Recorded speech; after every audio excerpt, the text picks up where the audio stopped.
اب سمجھے، میں نے کہا یہ تمہید ہے، یہ مہد ہے، میں بیٹھنا سکھا رہا ہوں کہ اگلا جملہ آپ نے کس طرح پہ سننا ہے۔ یہ علماء دیوبند ہیں جنہوں نے خالص شکل میں، اصلی شکل میں دین کا اعلان کر کے دنیا میں پیغام امن دیا ہے۔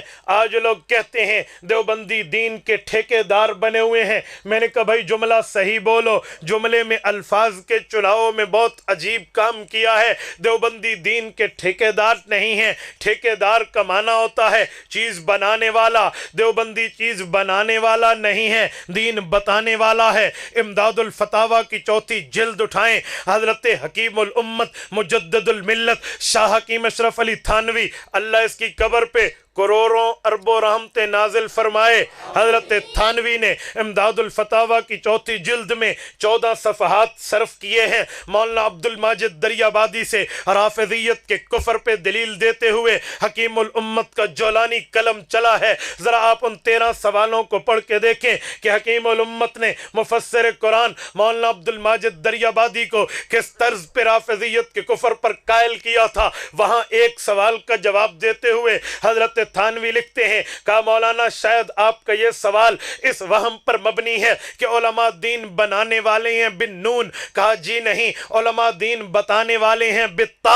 کہا ایک بنانا ہوتا ہے، ایک بتانا ہوتا ہے۔ بنانے کا معنی چیز خود بنا کے دو، بتانے کا معنی بنی ہوئی آپ سمجھا کے دو۔ کہا دیوبند والے یہ دین بنانے والے نہیں ہیں، یہ دین بتانے والے ہیں۔ القیاس مثبت لا مظہر نہیں ہے، بلکہ القیاس مظہر لا مثبت ہے کہ دین کی رائے، دین کے اندر جو علماء کی رائے ہے وہ دین دکھاتی ہے، دین بناتی نہیں ہے۔ آپ اندھیرے میں بیٹھے ہیں، قرآن آپ کے سامنے ہے، آپ تلاوت کرنا چاہتے ہیں پر آپ کو لفظ نظر نہیں آتے، آپ تلاوت نہیں کرتے۔ آپ کہتے ہیں مولانا لائٹ کو آن کریں، انرجی سیور کو آن کریں، بلب کو آن کریں، ٹیوب لائٹ کو آن کریں، اور جب روشنی ہوگی، چراغ کی روشنی، بلب کی روشنی، انرجی سیور کی روشنی، ٹیوب لائٹ کی روشنی ہوگی، اب آپ کو لفظ نظر آئیں گے، آپ تلاوت شروع کر دیں گے۔ اب اس لائٹ کا کیا کام ہے؟ لائٹ کا کام قرآن کے لفظ بنانا نہیں ہے، بنے ہوئے لفظ دکھانا ہے۔ اس لائٹ کا کام بنائے ہوئے لفظوں کو تیرے سامنے پیش کرنا ہے۔ دیوبند والوں نے کہا ہم دین بنانے والے نہیں ہیں، ہم دین بتانے والے ہیں۔ ہم دین بنانے والے نہیں ہیں، ہم دین سنانے والے ہیں۔ ہم دین بنانے والے نہیں ہیں، ہم دین بتانے والے ہیں۔ اس لیے ہمیں ٹھیکے دار نہ کہو، ٹھیکے دار چیز کو بناتا ہے۔ ہم نے نہیں بنایا، بنایا اللہ نے، سنایا رسول اللہ نے، مضبوط کیا علماء صحابہ جماعت حزب اللہ نے۔ یہ ان کو دین کا ٹھیکے دار کہنا ہے تو کہہ دے، یہ تیری مرضی ہے۔ ہمارا کام ٹھیکے داری والا نہیں ہے، بلکہ ہمارا کام تھوڑا سا لفظ بدل، ہمارا کام پہرے داری ہے، ہمارا کام چوکی داری ہے۔ دین کی چوکی داری کو معنی کو سمجھے گا تو دیوبند کا مطلب سمجھ آئے گا۔ دین کی پہرے داری کی ذمہ داری کو سمجھے گا تو دیوبندی کی ذمہ داری سمجھ آئے گی۔ دیوبندی کا کام دین کی ٹھیکے داری نہیں ہے کہ دین بنا کے دے، بلکہ دیوبندی کا کام پہرے داری ہے، چوکے داری ہے۔ پہرے دار اور چوکی دار کا کام بنے ہوئے دین کی پہرہ داری کرنا ہے، وہ بتانا ہے، بنانا نہیں ہے۔ میرے بھائیوں، اگر کسی دکان، کسی مکان، کسی رہائش گاہ پہ کھڑے ہوئے چوکی دار کے کام کو آپ دیکھیں گے تو آپ کو میری بات کا مطلب گہرائی میں ڈوب کے سمجھ آئے گا کہ مفتی عبد الواحد قریشی کیا سمجھا رہا ہے۔ آپ چوکی دار کو دیکھو، اس نے ہاتھ میں ریفل رکھی ہے، AK-47 کی گن ہے اور یہ پہرہ داری کر رہا ہے۔ گھر کے سامنے گیٹ لاک ہے اور یہ باہر ٹھہرا ہے۔ اس کے ایک کام ہے، وہ کام کیا ہے؟ گھر کی ذمہ داری کی ڈیوٹی سر انجام دے رہا ہے اور اس کا اعلان ہے گھر کی بنی ہوئی چیز کو لوگ کہیں گے گند ہے، باہر نکالو، میں گند کے نام پہ گھر کی چیز کو ضائع نہیں کرنے دوں گا۔ اور باہر جو کوڑا کرکٹ پر پڑا ہوا گند ہے، اگر کوئی کہے اسے گھر کی چیز سمجھ کے گھر میں داخل کر دو، وہ کہے گا باہر کے گند کو میں دین کے اگار کے گند کو، اس کو گھر کی چیز کہہ کر میں داخل نہیں ہونے دوں گا۔ میں نے کہا دیوبندی کا اعلان ہے بدعت کے نام پہ باہر کے گند کو دین کا حصہ نہیں بننے دیں گے، الہاد کے نام پہ ثابت شدہ مسئلے کو انکار نہیں کرنے دیں گے۔ دیوبندی کا کام پہرے داری ہے، دیوبندی کا کام چوکی داری ہے۔ دیوبندی دین کے ٹھیکے دار نہیں ہے، چوکی دار ہے۔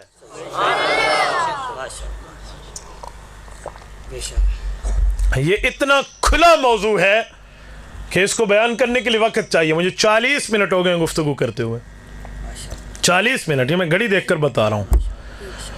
اندازہ لگائیں کہ یہ میں نے ابھی ایک بات کھولی ہے کہ علماء دیوبند کیا ہیں, علماء دیوبند کا نہج کیا ہے, علماء دیوبند کا منہج کیا ہے. ابھی میں نے مسلک کی بات نہیں کی, مذہب کی بات نہیں کی, عقیدے اور نظریے کی بات نہیں کی. دیوبندی کا مقام بتایا ہے, یہ کس مقام پہ ٹھہر کے بات کر رہا ہے. دیوبندی کا منصب بتایا ہے, اس کے منصب کی ذمہ داری کیا ہے, دیوبندی کے منصب چوکیداری کا کام کیا ہے. توجہ رکھنا, دیوبندی نے ہر دور میں چوکیداری کی ہے, دین کی پہرہ داری کی ہے, ایسے کی ہے جیسے کرنے کا حق ہو. خدا کی قسم میں کسی کا انکار نہیں کرتا, لیکن اپنا اقرار کر کے چھوڑوں گا. علماء دیوبند اس عظیم طبقے کا نام ہے جس نے صحابہ کرام کے بعد ان کی یاد کو تازہ کر دیا. کسی میدان کے اندر دیکھیں, دین کے کسی فیلڈ میں دیکھیں, دین کے کسی محاذ پر دیکھیں, علماء دیوبند نے دینداروں کو تنہا نہیں چھوڑا. ہر موقع پر علماء دیوبند نے دین کی چوکیداری کی ہے. توحید سے لے کر مسائل کے اینڈ تک دیوبندی نے ہر سرحد پہ دین کے لیے پہرا دیا ہے.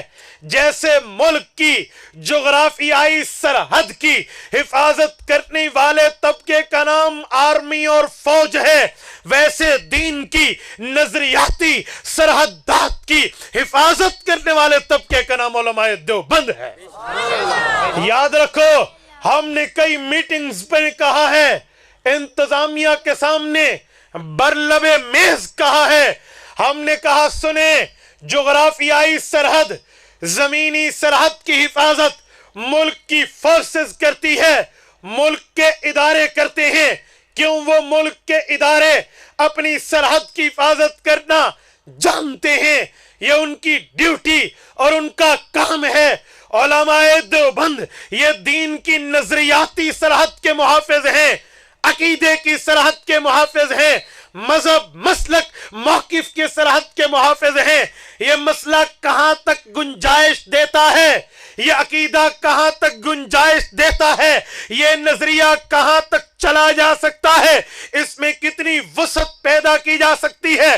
جو چیز line of the control and and ہے, جہاں پر جا کر بات ختم ہو جاتی ہے. جیسے ہم یہاں سے چلیں لاہور پہنچے, ہم وہاں سے چلیں واگا بارڈر پہنچے, اس سے آگے چلیں ہمارا gate of the country of the Pakistan, ہمارے وطن عزیز کا دروازہ موجود ہے.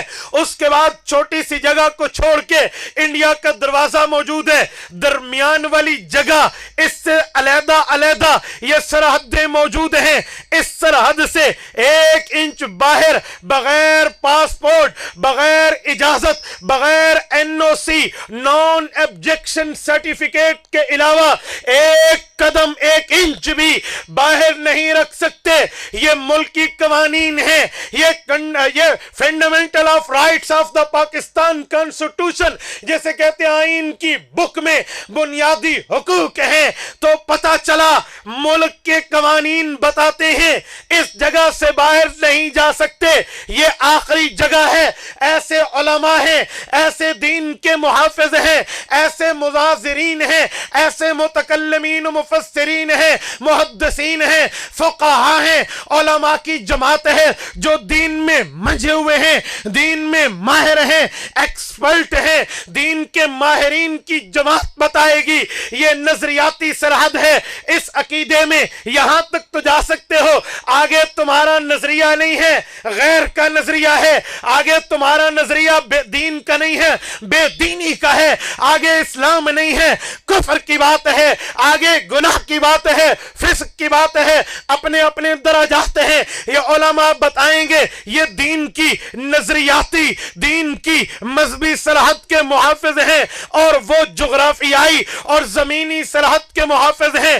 علماء دیوبند کا اعلان ہے اگر کوئی زمینی سرحد کراس کرے حفاظت فوج کرتی ہے، اور اگر مذہبی سرحد کراس کرے حفاظت علماء دیوبند کرتے ہیں.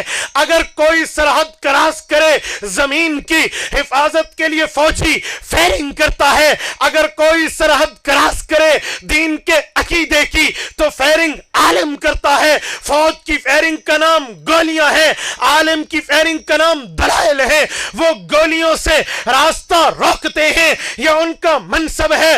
علماء دلائل سے مسئلہ واضح کرتے ہیں، یہ ان کا منصب ہے. وہ اپنے منصب پہ، یہ اپنے منصب پہ، یہ علماء دیوبند ہے. ہم دین کے پہرے دار ہیں تو دین کے پہرہ داری اگر آپ سمجھیں گے تو بات کھلی ہوئی سامنے آ جائے گی. میں نے کہا دیوبندی نے ہر محاذ پہ دین کی خدمت کی ہے، وہ میدان علم کا ہو، میدان تصوف کا ہو، خانقاہ کا ہو، علم حدیث کا ہو، علم تفسیر کا ہو، علم شریعت، علم فقہ کا ہو، یا وہ میدان علم مناظرہ کا ہو، یا وہ میدان سیاست کا ہو. ہر موقع پر علماء دیوبند نے تن من دھن کی قربانی دی ہے. اپنی جان کو ہتھیلی پہ رکھ کے اپنی بیویوں کے بیوہ کرانے کی فکر نہیں کی، اپنے بچوں کے یتیمی کی فکر نہیں کی، بلکہ علماء دیوبند کی سوانح حیات پڑھیں. خدا کی قسم امیر شریعت سید عطا اللہ شاہ بخاری سے لے کر امیر عظیمت مولانا حق نواز تک ایک ایک کی زندگی بتاتی ہے کہ جب ہم گھر سے نکلتے تھے تو بیوی کے چہرے پر بیوگی کے اثرات دیکھ کے آتے تھے، بچوں کے چہروں پر یتیمی کے اثرات دیکھ کر آتے تھے. اور جو موت اللہ نے قبر میں لکھی ہے دنیا کا کوئی طبقہ وہ باہر نہیں لا سکتا، اور جو زندگی کی رات ہماری باہر موجود ہے وہ کوئی قبر میں نہیں رکھ سکتا. جیسے ہم توحید میں کسی کو شریک کرنا شرک سمجھتے ہیں، ویسے دین کے دفاع میں کسی کا ڈر قبول کرنا شرک سمجھتے ہیں. موت اور حیات کا مالک فقط اللہ ہے، زندگی اور موت کا مالک اللہ ہے. اللہ نے چاہ لیا یہ بندہ چلا جائے، دنیا کی طاقتیں روک نہیں سکتی. اگر دنیا کی طاقتیں آ جائیں اور اللہ نہ چاہے یہ ایک بال بھی کا نہیں کر سکتے. اللہ الصمد، اللہ وہ بے نیاز ذات ہے. امام نصفی نے تفسیر مدارک التنزیل میں لکھا ہے یحتاج الیہ کل شیء ولا یحتاج الی احد. سمد اسے کہتے ہیں جو کرنے میں کسی کا محتاج نہ ہو اور مخلوق سب کچھ کرنے میں اس کی محتاج ہو. میری بات کا مقصد یہ ہے دیوبندی نے دین کی چوکیداری ہر محاذ پہ کی ہے. انہوں نے اپنے منصب کی ذمہ داری پوری کی ہے. وہ کسی عنوان پہ لائیں، وہ کسی میدان میں لائیں، دیوبندی دین کی حفاظت کرتے آپ کو نظر آئے گا. یہ علماء دیوبند ہیں. اب میں ان کے تمام عقائد پر کیا بات کروں؟ مجھے عنوان اس کے رسالت ملا ہے، میں اپنے عنوان کو دیکھ کر بات کر رہا ہوں. عشق رسالت میں اس عنوان کو یہاں رکھتا ہوں، اپنے دوسرے حصے پر آتا ہوں. عشق رسالت کا مطلب رسول کسے کہتے ہیں؟ رسالت کا مطلب کیا ہے؟ آپ کے جیب میں موبائل موجود ہے، آپ اس کی لینگویج چینج کریے، زبان بدلیے، انگلش کے بجائے عربک عربی لگائیے، جہاں میسج لکھا ہوگا وہاں الرسالہ لکھا ہوا آئے گا. ایسا ہے یا نہیں؟ تو پتہ چلا رسالت پیغام کو کہتے ہیں. یہ میں نے اس لیے کہ میں کہتا نا ڈکشنری میں دیکھو تو آپ کہیں گے ڈکشنری ہم نے کہاں دیکھی. میری عادت ہے میں حوالہ اتنا آسان دیتا ہوں جو ہر بندے کی دسترس میں ہو. کل مالاکنڈ میں بیان کرا تو میں نے کہا یہ بات فضائل اعمال میں لکھی ہے، اور میں نے اسے صحیح ابن خزیمہ کے حوالے سے حضرت سلمان کی روایت پیش نہیں کی. فضائل اعمال کیوں کہا؟ میں نے کہا ہمارے اکابر ہیں، شیخ الحدیث مولانا زکریا کاندلوی، ہم اپنے اکابر سے جڑے ہوئے ہیں. جہاز کا تعلق اپنے کنٹرول پاور سے جڑا ہوتا ہے، اگر کٹ جائے تو حویلیوں کا واقعہ آپ کے سامنے موجود ہے. کنٹرول پاور سے کٹ جائے، ہم نے کہا ہم اپنے علماء سے جڑے ہوئے ہیں، ہم کٹتے نہیں ہیں، ہم اس پر ڈٹ جاتے ہیں، کٹنے والے نہیں ہیں. ہٹنے والے نہیں ہیں۔ میں اس لیے حوالہ اپنے اکابر کا دیتا ہوں 2 وجہ سے۔ نمبر 1 ہمارے اکابر نے لکھا ہے، نمبر 2 ہمارے اکابر کی یہ کتاب ہر بندے کے گھر میں موجود ہے، ہر بندے کی دسترس میں وہ حوالہ دیکھ سکتا ہے۔ اور میں کہوں صحیح ابن خزیمہ میں ہے، آپ کہیں گے ہم نے صحیح بخاری کی دوسری جلد نہیں دیکھی، ابن خزیمہ کہاں سے دیکھی ہوگی؟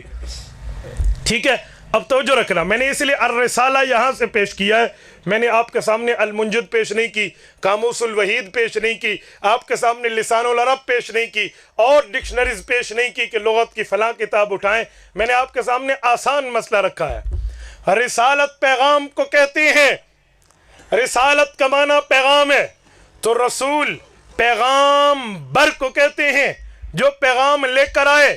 کون سا پیغام، کون سا میسج، کس کا پیغام؟ یہ رسول لے کر آتے ہیں۔ جو آیت میں نے خطبے میں پڑھی ہے، سورۃ نساء آیت نمبر 64، اللہ فرماتے ہیں وَمَا أَرْسَلْنَا مِن رَّسُولٍ إِلَّا لِيُطَاعَ بِإِذْنِ اللَّهِ۔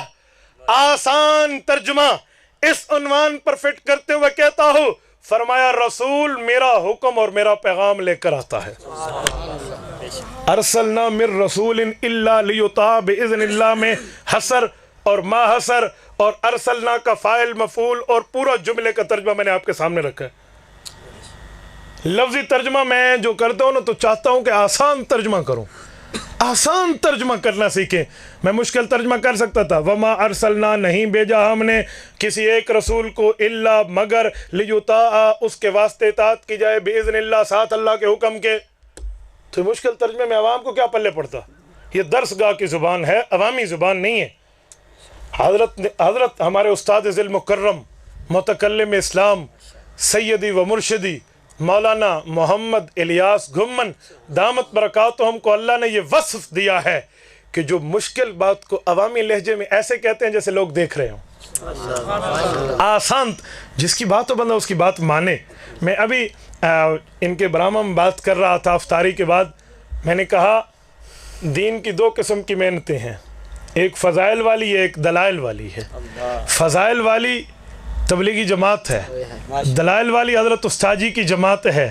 حسن اتفاق دیکھیں کہ جس نے فضائل کی محنت شروع کی ہے اس کو بھی الیاس کہتے ہیں، جس نے دلائل کی محنت شروع کی ہے اسے بھی الیاس کہتے ہیں۔ دیکھیں یہ حسن اتفاق ہے، فضائل بھی ہمارے ہیں، دلائل بھی ہمارے ہیں۔ فضائل کا معنی دین کو ترغیب دے کر لوگوں کو بلاؤ، اور دلائل کا معنی ہے جب اس پر کوئی اعتراض کرے وہ پریشان ہو تو اس کی پریشانی کو حل کر دو۔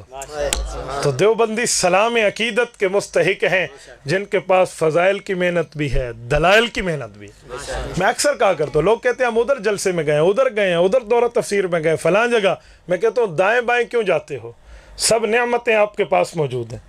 جیسے والد اپنی اولاد کو کہے نا کہ بیٹا تو باہر سوئمنگ پول میں نہانے کیوں جاتا ہے؟ میں نے گھر میں تیرے لیے بنوا رکھا ہے۔ تو باہر سیر سپاٹے کے لیے کیا جاتا ہے؟ میں نے گھر میں تیرے لیے چمن بنوا رکھا ہے۔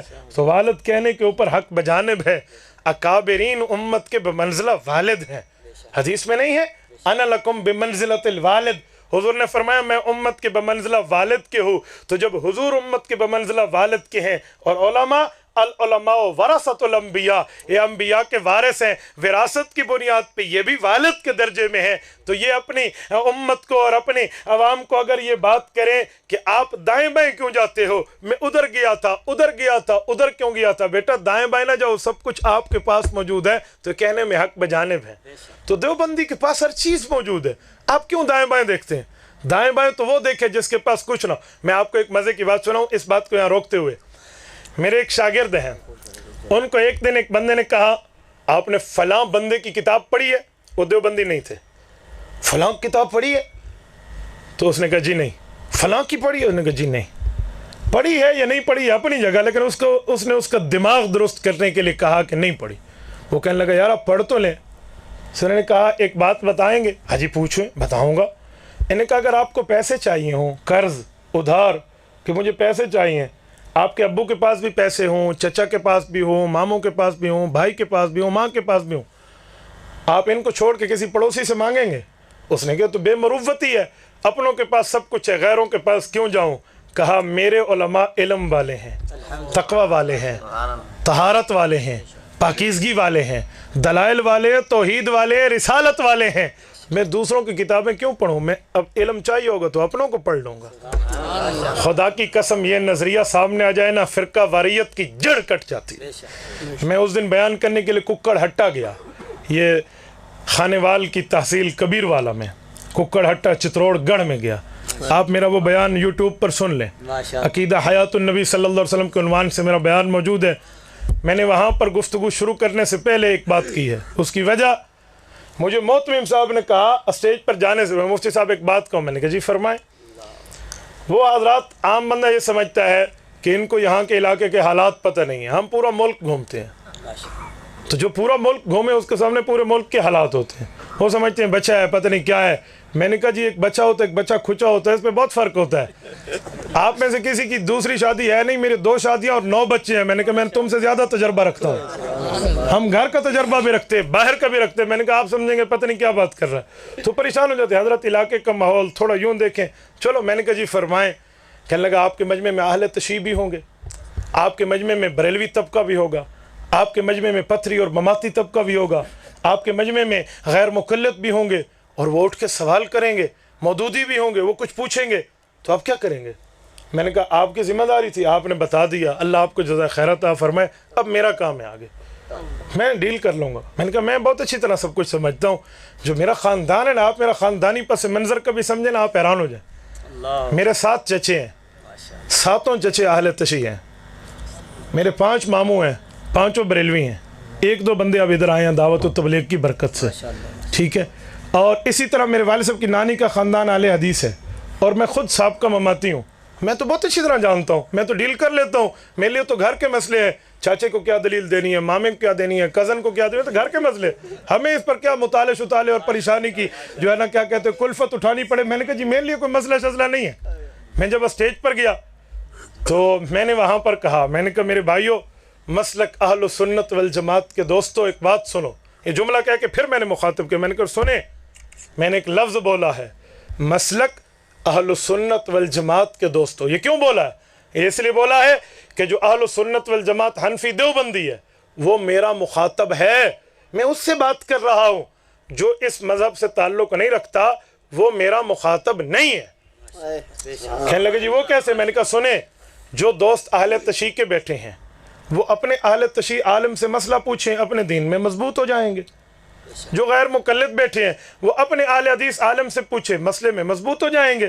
جو مماتی بیٹھے ہیں وہ اپنے سے پوچھیں، وہ اپنے مسئلے میں مضبوط ہو جائیں گے.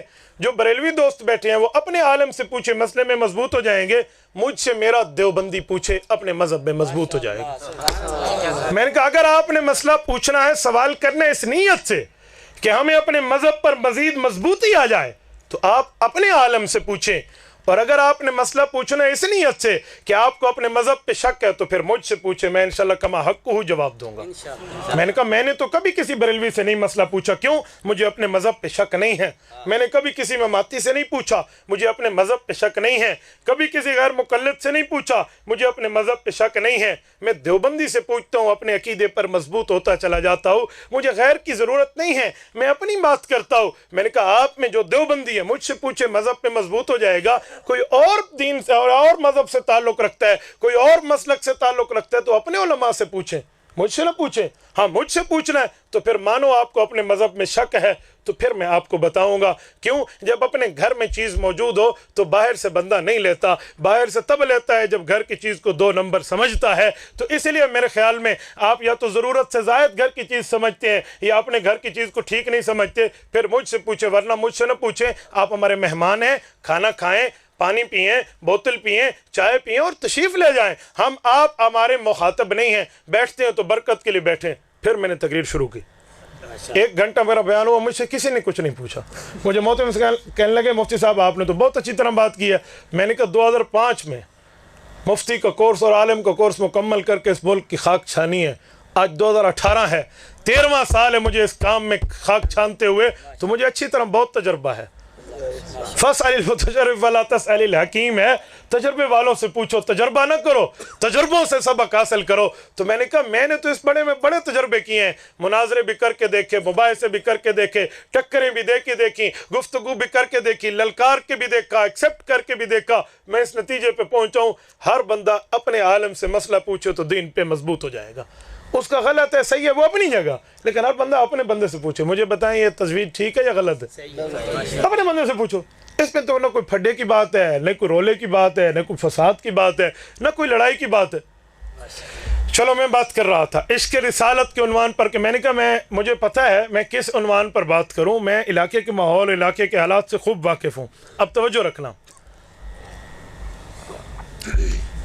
الرسالہ پیغام کو کہتے ہیں، وما ارسلنا من رسول الا لیطاع باذن اللہ، رسول اللہ کا پیغام لے کر آتے ہیں۔ اللہ کا پیغام لیا، کس کو دیا؟ اللہ سے علم و عمل لیا، امت کو علم و عمل دیا، یہ کام رسول کا ہے۔ اللہ سے باتیں لیں، امت کو باتیں دیں، یہ ڈیوٹی رسول کی ہے، کیونکہ رسول وہ واسطہ ہے جو خالق اور مخلوق کے درمیان کام کرتا ہے۔ جس طرح پل ہے وہ دو شہروں کو ملاتی ہے، دو علاقوں کو ملاتی ہے، دو بستیوں کو ملاتی ہے۔ اگر پل ٹوٹ جائے بستیوں کا رابطہ عموماً نہیں مل سکتا، رابطہ کٹ جاتا ہے۔ ہی المقنطرہ التی تصل الامت الی اللہ، پیغمبر وہ پل ہوتے ہیں، رسالت اس پل کا نام ہے جو امت کو اپنے خالق سے ملاتی ہے۔ خالق کے احکام مخلوق تک پہنچانے والے راستے کا نام رسول ہے۔ کیوں بندہ جب کسی کی بات مانتا ہے ضروری ہے یا تو بندہ اس کو دیکھے یا اس کی بات کو سنے، تب جا کر بندہ اس کی بات کو مانتا ہے۔ لیکن ہم اللہ کو دیکھ بھی نہیں سکتے، اللہ کی بات کو ڈائریکٹ سن بھی نہیں سکتے۔ لا تدرکہ الابصار وہو یدرک الابصار وہو اللطیف الخبیر۔ قرآن کہتا ہے یہ دنیا میں رہ کر آنکھیں اللہ کا ادراک نہیں کر سکتی، اور آنکھوں کا ادراک اللہ کر سکتے ہیں، کیونکہ ہماری نظر ظاہر کو دیکھتی ہے، چھپے ہوئے کو نہیں دیکھتی، قریب کو دیکھتی ہے، دور کو نہیں دیکھتی، سامنے کو دیکھتی ہے، پیچھے کو نہیں دیکھتی۔ دائیں دیکھیں بائیں نظر نہ آیا، بائیں دیکھیں دائیں نظر نہ آیا، آگے دیکھیں پیچھے نظر نہ آیا، پیچھے دیکھیں آگے نظر نہ آیا، اوپر دیکھیں نیچے نظر نہ آئے، نیچے دیکھیں اوپر نظر نہ آئے۔ یہ جہات ستہ کو انسان محیط نہیں ہے، لیکن اللہ جہات ستہ کو محیط ہے۔ دفع شبہ التشبیہ کے اندر ابن قیم نے لکھا ہے لا یحتوی جہات ستہ، جہات ستہ کو محیط صرف اللہ ہے، باقی کوئی نہیں ہے۔ تو اللہ کی نظر تو بہت زیادہ ہے، اللہ ہر کسی کو دیکھتے ہیں، وہ یدرک الابصار، اللہ آنکھ کا ادراک کرتے ہیں۔ بلکہ علماء نے لکھا ہے اللہ کا دیکھنا اتنا تیز ہے، کالی رات ہو، کالا پتھر ہو، کالا پہاڑ ہو، کالے رنگ کی چونٹی ہو، وہ چل رہی ہو، اللہ اس کو دیکھتے ہیں۔ ہوا یرا نملۃ السوداء علی الصخرۃ السماء فی اللیلۃ الظلماء، اندھیری رات میں کالے پہاڑ کے کالے پتھر پر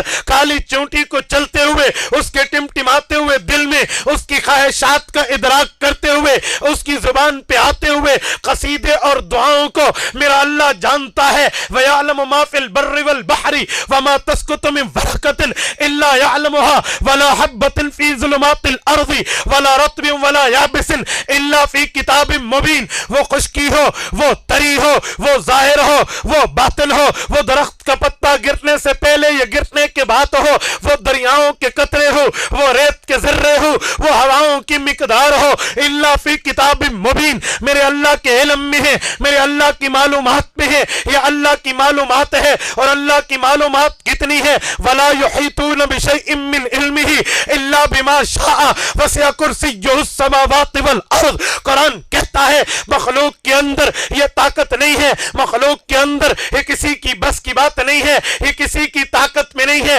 وہ اللہ کے علوم کا احاطہ کر سکے۔ قد احاط بكل شيء علما، تمام چیز کا احاطہ میرے اللہ نے کیا ہے، تمام چیز کی معلومات تامہ عامہ خاصہ میرے اللہ کو حاصل ہے۔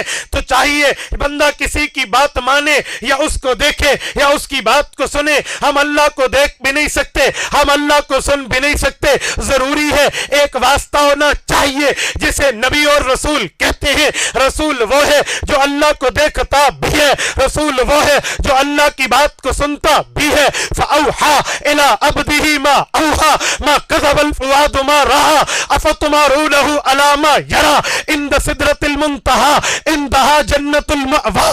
سورۃ نجم کی یہ آیات اٹھائیے، امام ابن کثیر ابو الفدار رحمہ اللہ نے الجامع لتفسیر القرآن میں حضرت عبداللہ ابن عباس رضی اللہ عنہما کی حدیث پاک کو نقل کیا ہے۔ وہ فرماتے ہیں ایھا الناس ان نبینا قد رأى ربا، لوگوں ہمارے پیغمبر نے عرش پہ جا کر اپنے اللہ کی زیارت کی ہے، حضور اللہ کو دیکھنے والے بھی ہیں، اللہ کی بات سننے والے بھی ہیں۔ تو درمیان میں نبی واسطہ چاہیے جو اللہ کو دیکھے، اللہ کی بات سنے۔ مخلوق اللہ کو دیکھ بھی نہیں سکتی، اللہ کی بات سن بھی نہیں سکتی، اس کو پہنچائے، اسے رسول کہتے ہیں۔ رسول اللہ سے علم و عمل لیتا ہے، امت کو علم و عمل دیتا ہے۔ ہر رسول نے، ہر نبی نے، ہر پیغمبر نے، ہر اللہ کے نمائندے نے اللہ سے علم و عمل لیا ہے، امت کو علم و عمل دیا ہے۔ حضرت آدم کی باری آتی ہے، جنت میں پہنچ کے اللہ سے علم و عمل لیتے ہیں۔ حضرت نوح کا وقت آتا ہے،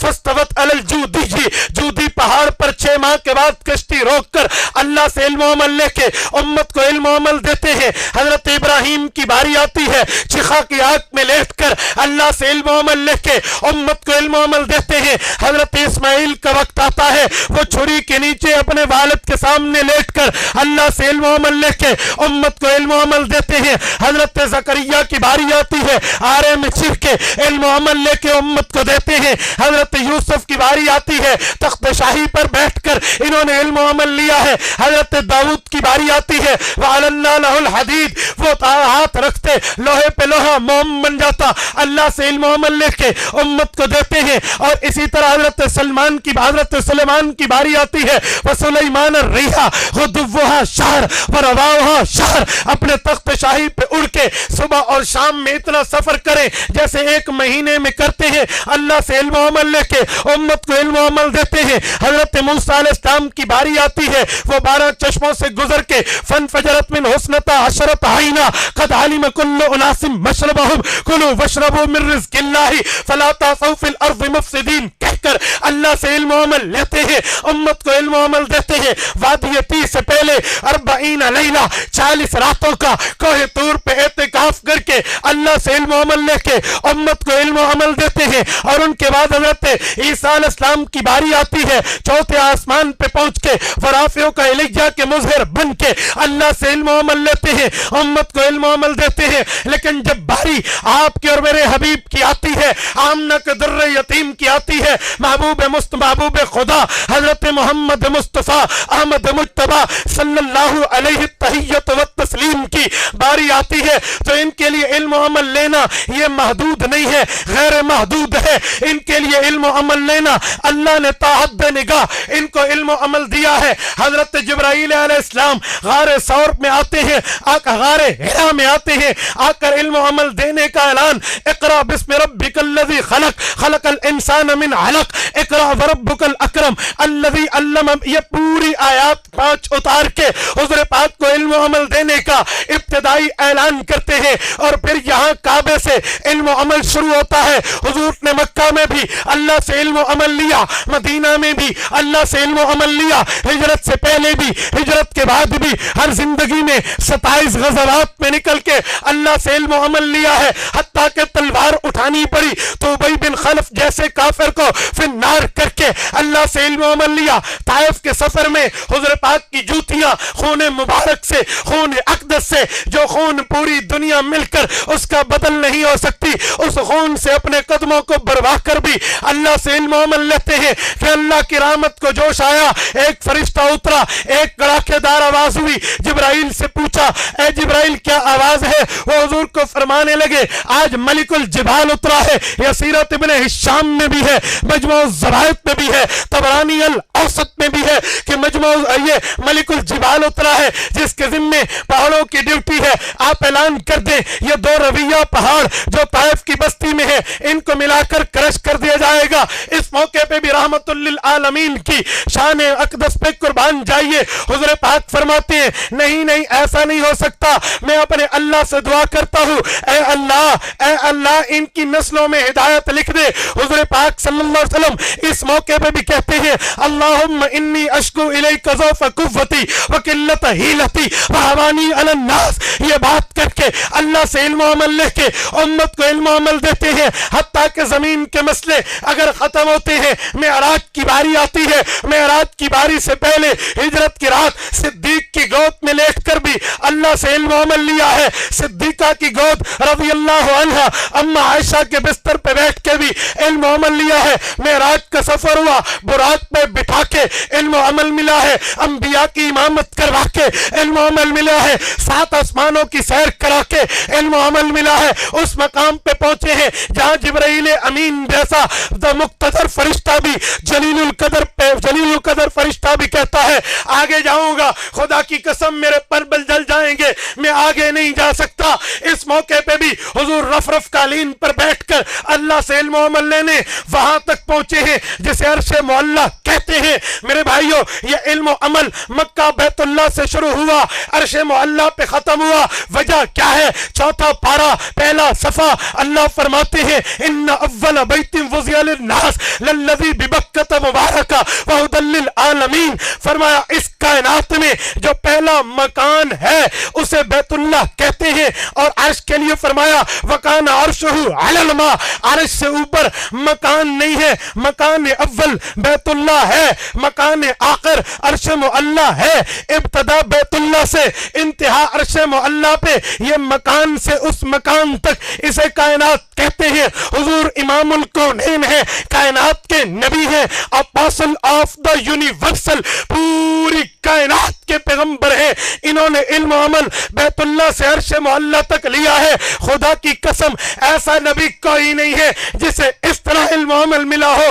ان کے لیے اللہ نے تمام مکانات ختم کر دیے ہیں۔ پتہ چلا کہ یہ خاتم النبیین ہیں، ان پہ مقامات بھی ختم ہیں، مکانات بھی ختم ہیں۔ ان کے بعد کسی اور نے نہیں آنا۔ انہیں علم و عمل کی انتہا کر دی ہے، پیک پر پہنچا دیا ہے، چوٹی پر پہنچا دیا ہے، ذروۃ السلام پر پہنچا دیا ہے۔ یہ علم و عمل لیا، اور امام الانبیاء نے علم و عمل صرف امت کو نہیں دیا، امت کے نبیوں کو بھی دیا ہے۔ جب امام آگے ٹھہرتا ہے کچھ وہ پڑھتا ہے، کچھ مقتدی پڑھتے ہیں، مقتدی پوری نماز نہیں پڑھتے۔ حضور پاک نے فرمایا شرح معانی الاثار میں ہے من کان لہ امام فقراءۃ الامام لہ قراءہ، امام پڑھے گا مقتدی کی طرف سے پڑھنا ہو جائے گا۔ صحیح مسلم جلد اول صفحہ 174 ابو بکر ابن ابی شیبہ کی روایت ہے، وہ فرماتے ہیں حضرت عبداللہ ابن انیس کے واسطے سے اور اسی طرح ابو موسیٰ عشری کے واسطے سے رضی اللہ عنہما،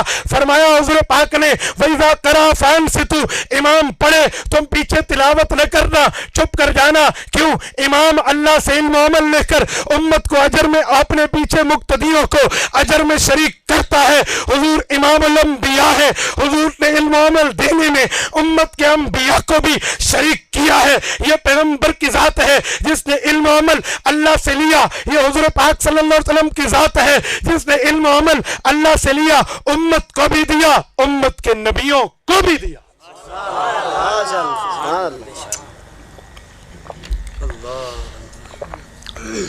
اتنی بڑی شان والا نبی، اس سے محبت کیوں نہ ہو؟ اسے کہتے ہیں عشق رسالت۔ اتنی بڑے مقام والے سے صرف محبت طبعی نہیں ہوتی کہ مجھے اچھے لگتے ہیں، میرا جی چاہتا ہے، طبعی نہیں ہوتی۔ محبت عقلی بھی تو ہوتی ہے نا، محبت عقلی بھی تو کوئی چیز ہے، اور طبعی تو ایک دھونس سے نکل جاتی ہے محبت طبعی، اور محبت عقلی ہو تو وہ ایمان کے اندر رچی بسی رہتی ہے۔ ایک دھونس پہ کیسے نکلتی ہے آپ کو بتاؤں؟ حضرت ہمارے دادا پیر رحمۃ اللہ علیہ حضرت حکیم محمد اختر رحمہ اللہ فرماتے تھے اگر کسی کو عشق مجازی ہو، کسی لڑکی پر عاشق ہو گیا اور عشق مجازی میں اس نے اپنے آپ کا رونا دھونا شروع کر دیا اور رو رہا ہے، اچانک پتہ چلا SHO آ گیا ہے. کیوں آ گیا؟ وہ تو اس کی بیٹی ہے جس پر تو عاشق ہے. اس نے ایک ڈنڈا دکھایا، ساری محبت نکل گئی. یہ محبت طبعی ہے. اور اگر محبت عقلی ہو نا، انگریزوں نے عشق رسول کے الزام میں حضرت شیخ التفسیر امام الاولیاء مولانا احمد لاہوری کو برف کی بلاکوں سے باندھا، اور جب برف پگھلی سردیوں میں کہا احمد علی جسم ٹھنڈا ہو گیا ہے؟ کہا جی ہاں جسم تو ٹھنڈا ہو گیا ہے، ایمان گرم ہو گیا ہے. اسے محبت عقلی کہتے ہیں. وہ کبھی ریل میں ہے تو کبھی جیل میں ہے، یوں زندگی تمام ہوئی عطا اللہ شاہ بخاری کی. اسے محبت عقلی کہتے ہیں. پیغمبر سے محبت طبعی تو ہے یقینی، محبت عقلی بھی ہے. کیوں؟ اس نے اللہ سے علم و عمل لے کے ہم تک پہنچایا ہے. یہ عشق رسالت ہے. علماء دیوبند کا اعلان ہے پیغمبر کے عشق میں ہمیں پیغمبر کا مذہب بھی قبول ہے، مسلک بھی قبول ہے، مزاج بھی قبول ہے. عشق کا مطلب یہ نہیں ہے میرے بھائیوں کہ بندہ کچھ مانے اور کچھ کا انکار کر دے، کچھ تسلیم کرے اور کچھ کو رد کر دے. میں مثال دوں گا تو شاید سمجھ آئے. بیٹا امریکہ میں ہے، باپ کوٹ نجیب اللہ میں ہے، بیمار ہوا، والد بیٹے کو اطلاع گئی، کیلیفورنیا سے جہاز پکڑا، اسلام آباد ایئرپورٹ لینڈ ہوئے، ادھر پہنچا، ابو آپ سے مجھے عشق ہے، محبت ہے، پیار ہے، تعلق ہے، یگانگت ہے، اسی لیے آیا ہوں آپ کے چہرے کی زیارت کے لیے. باپ نے کہا اچھا بیٹا بہت اچھا کیا، تو آ گیا، اللہ تجھے سلامت رکھے. کچھ وقت گزرا، باپ نے کہا بیٹا جاؤ فلاں آدمی تک میرا یہ پیغام پہنچا کے آؤ، میرا کہنا مانو. کہنے لگا ابو میں کوئی اس بندے کا منہ دیکھنے آیا تھا، میں تو تیرا چہرہ دیکھنے آیا، میں تو نہیں جاتا. دنیا کا کوئی بیوقوف آدمی بھی یہ نہیں کہے گا یہ باپ سے عشق کرتا ہے. لو کان فی حبک صادقا لأطعتہ ان المحب لمن یحب مطیع. اگر تیری محبت اس سے کامل درجے کی ہوتی تو اس کی بات کو ماننا بھی محبت ہوتی، اس کی بات کو تسلیم کرنا بھی محبت ہوتی. آپ کیسی محبت کی بات کر رہے ہیں؟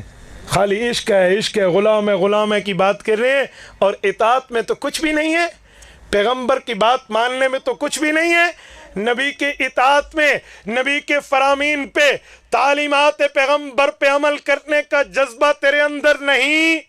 کس بنیاد پہ عشق کا دعویٰ ہے؟ کس بنیاد پہ عشق کا دعویٰ ہے؟ سنیں، کوئی بیٹا اپنے ماں باپ کی قدر نہیں کرتا، میں اسے عشق رسول میں کامل نہیں سمجھتا. ماں باپ کی قدر میرے نبی کی تعلیمات کا حصہ ہے. اس نے ماں باپ کی قدر کرنی ہے تو اس کا معنی کامل عشق رسول اس کے اندر موجود ہے. یہ استاد کی قدر نہیں کرتا، بزرگ کی قدر نہیں کرتا، یہ سود کھا رہا ہے، شراب پی رہا ہے، غیبت کر رہا ہے اور غلط معاملات اور گناہوں میں بیٹھا ہے، یہ عشق رسول کامل اپنے اندر تو نہیں رکھتا. اسے عاشق رسول مکمل تو میں نہیں کہوں گا.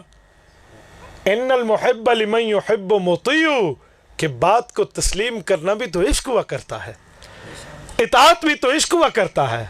اطاعت تابعداری، آپ کو پتہ ہے یہ طبیعہ سے نکلا ہے. اتباع طبیعہ، گائے کے اس بچڑے کو کہتے ہیں جو بچپن میں اپنی ماں کے پیچھے قدم پہ قدم رکھ کے چلتا ہے، اسے طبیعہ کہتے ہیں. تو اتباع آپ قدم بقدم چلو، یہ لغوی معنی ہے، اصطلاحی نہیں ہے. لغوی معنی کچھ اور ہوتا ہے.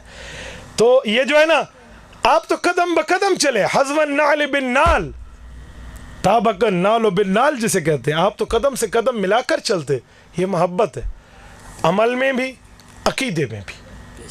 عقیدہ مذہب کی بنیاد ہے، عمل یہ بندے کی دینداری کی بنیاد ہے. ایک ہوتا ہے ایمان، ایک ہوتا ہے اسلام. اعتباری فرق جنہوں نے کیا ہے وَلَٰكِنْ قُولُوا أَسْلَمْنَا کی آیت کی شرح پیش کر رہا ہوں، سورۃ حجرات کی.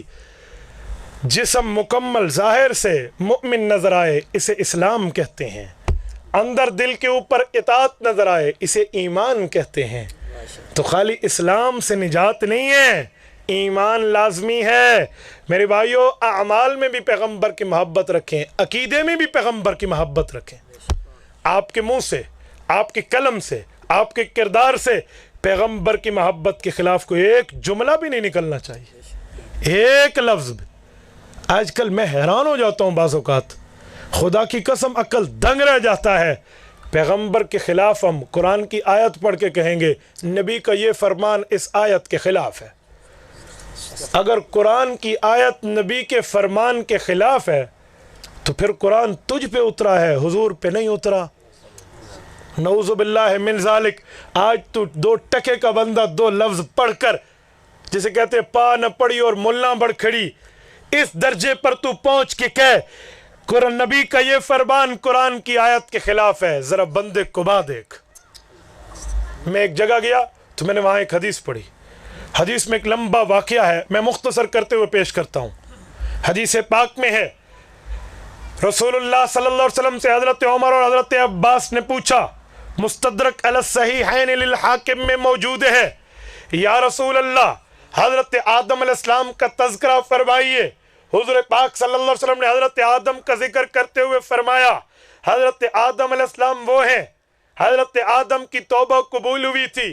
بڑا ایک عجیب واقعہ ہے، صحابہ نے پوچھا یا رسول اللہ بتائیے، کہ حضرت آدم علیہ السلام نے ایک دن اللہ سے عرض کیا، اللہم انی اسألک بحق محمد ان تغفر لی، مولا جو میری آپ کی مخلوق میں میری اولاد میں سب سے آخر میں محمد الرسول اللہ،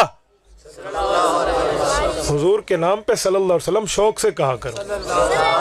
درود پڑھنے کے 3 فائدے ہیں۔ نمبر 1، اللہ کی 10 رحمتیں ہمارے اوپر آتی ہیں۔ نمبر 2، رسول اللہ صلی اللہ علیہ وسلم تک فرشتے لے کر جاتے ہیں۔ نمبر 3، حضور کی مجلس میں ہمارا ذکر ہوتا ہے۔ تو اس شوق سے پڑھا کریں۔ ہم اہل سنت والجماعت احناف دیوبند ہیں، ہمارا عقیدہ، نظریہ، مذہب اور مسلک اور موقف یہ ہے، ادھر سے درود پڑھیں کون لے جاتا ہے؟ بولیے بولیے۔ میں نے آپ سے نعرہ نہیں لگوانا اور نہ لگوایا ہے، آپ لگائیں گے میں روک دوں گا، میں دلائل کا قائل ہوں، نعرے کا نہیں ہوں، لیکن جواب تو مانگ سکتا ہوں۔ ادھر سے درود پڑھیں کون لے جائے گا؟ بولیے، سارے بولیے، کون لے جائے گا؟ اور رسول اللہ صلی اللہ علیہ وسلم کی قبر اطہر پر اللہ تمہیں پہنچا دے، ادھر پڑھو تو کون سنتا ہے؟ ہاتھ کھڑا کر کے مجھے بتائیں۔ جزاکم اللہ، جزاکم اللہ، ماشاءاللہ۔ ہمارا عقیدہ ہے، نظریہ ہے، مذہب ہے، مسلک ہے، موقف ہے، اس پر کوئی لینے دینا نہیں۔ اپنا عقیدہ بیان کرنا تو کوئی جرم نہیں ہے، اپنا عقیدہ بندہ کھل کے سن۔ آج کل ہمیں لوگ پتہ کیا کہتے ہیں، مولانا یہ حیات النبی کا عقیدہ آپ بیان کرتے ہیں، یہ قبر میں سوال ہوگا؟ مجھ سے ایک بندے نے ایک دن پوچھا، مجھے بعض اوقات، میں سکہ بند تبلیغی ہوں، نرمی تو ہمارے اندر ہے لیکن کبھی کبھی گرمی میں آ جاتی ہے۔ میں نے اسے کہا میرے بھائی حضور صلی اللہ علیہ وسلم آخری نبی ہیں؟ جی ہاں۔ میں نے کہا ختم نبوت کا سوال قبر میں ہے؟ من نبیک ہے، من خاتم النبیین تو نہیں ہے۔ کیوں بیان کرتے ہو ختم نبوت؟ قرآن سے ثابت ہے۔ میں نے کہا حیات النبی قرآن سے ثابت نہیں ہے، تجھے ہچکچاہٹ کیوں ہے؟ کس بنیاد پہ بات کر؟ اجی امت میں توڑ پڑتا ہے۔ میں نے کہا امت میں توڑ نہیں پڑتا، اس عقیدے کے انکار سے امت سے توڑ پڑتا ہے۔ میرے استاد ذی المکرم زیغام اسلام مولانا علی شیر حیدری شہید رحمہ اللہ سیالکوٹ میں تھے، حضرت حیدری کی موجودگی میں ایک بندے نے کہا اس مسئلے میں امت میں اختلاف ہے، امت میں اختلاف ہے، بیان نہ کرو۔